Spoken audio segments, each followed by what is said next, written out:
Good morning guys. നിങ്ങളൊക്കെ മനസ്സിൽ വിചാരിച്ച് എന്തായിരിക്കും എന്ന് എനിക്കറിയാം. ഇനിയിപ്പോൾ ഈ വെറുപ്പിക്കലും കൂടെ കാണേണ്ടി വരുമല്ലോ എന്നുള്ളത് അല്ലേ. ചിലപ്പോൾ കാണേണ്ടി വരും, ചിലപ്പോൾ ഇതോടുകൂടി ഈ വെറുപ്പിക്കൽ അവസാനിക്കും. ഇതിനെക്കുറിച്ച് വലിയ ധാരണ ഇല്ലാത്തതുകൊണ്ടും എൻ്റെ സൗണ്ടിനെ കുറിച്ച് എനിക്ക് വളരെ വലിയ ധാരണ ഉള്ളതുകൊണ്ടും ചിലപ്പോൾ ഇതായിരിക്കും എൻ്റെ ആദ്യത്തേതും അവസാനത്തേതുമായിട്ടുള്ള വോയിസ് ഓവർ വീഡിയോ. മോർണിംഗ് സ്കൂളിലേക്ക് പോകുന്ന സീനുകളാണ് ഈ കാണുന്നത്. പിന്നെ ഈ ചെറിയ സാധനം ഇപ്പം ഞങ്ങളുടെ കൂടെ എണീറ്റ് പോരാറുണ്ട്.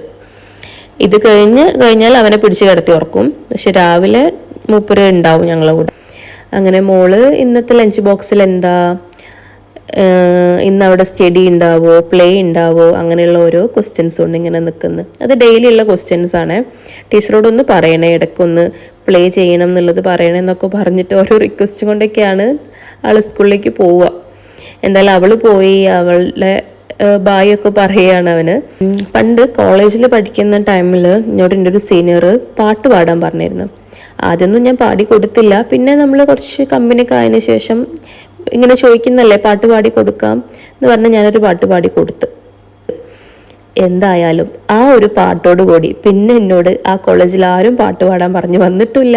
ഈ പാട്ട് പാടിക്കൊടുത്ത സീനിയർ ആ വൈക്ക് പിന്നെ ഞാൻ കണ്ടിട്ടില്ല. അപ്പം എൻ്റെ സൗണ്ടിനെ കുറിച്ച് എനിക്ക് അന്ന് തൊട്ടേ ഭയങ്കര ധാരണയാണ്. ഹസ്ബൻഡ് ഷോപ്പിലേക്ക് പോകുന്നതിന് മുമ്പ് മൂപ്പർക്കൊരു കോഫി ഉണ്ടാക്കാമെന്ന് വിചാരിച്ച് കോഫി ഉണ്ടാക്കുന്നതാണ്.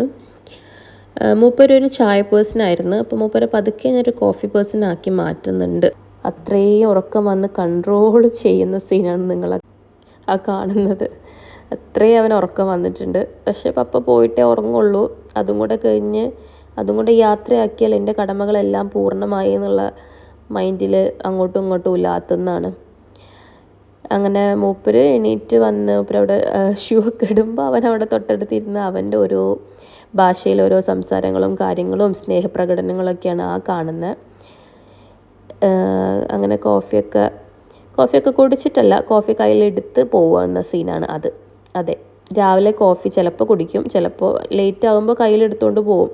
ഇനി ഞാനൊരു 100 വട്ടം വിളിച്ച് ഓർമ്മിക്കും, എൻ്റെ കപ്പ് കൊണ്ടുവരണേ. അങ്ങനെ സോയും പോയി, പപ്പയും പോയി. ഇനി ഞാൻ എന്ത് ചെയ്യും എന്നുള്ള സങ്കടത്തിൽ അവിടെ ഇങ്ങനെ ഡോറിൻ്റെ അവിടെ ഇങ്ങനെ നിൽക്കുന്നതാണ്. എന്തായാലും ഡോറ് ക്ലോസ് ചെയ്യാനും ഗേറ്റ് ക്ലോസ് ചെയ്യാനും എനിക്ക് ഇവിടെ ഒരാളുള്ളതുകൊണ്ട് ആ പണിയില്ല. അങ്ങനെ ഡോറൊക്കെ ക്ലോസ് ചെയ്ത് മൂപ്പർക്ക് അറിയാം ഇനി എനിക്ക് ഉറങ്ങാനുള്ള സമയമാണെന്ന് അവൻ തന്നെ അറിയാം. അതുകൊണ്ട് അവൻ തന്നെ റൂമിലേക്ക് ഉറങ്ങാൻ വേണ്ടി പോകുന്നതാണ്.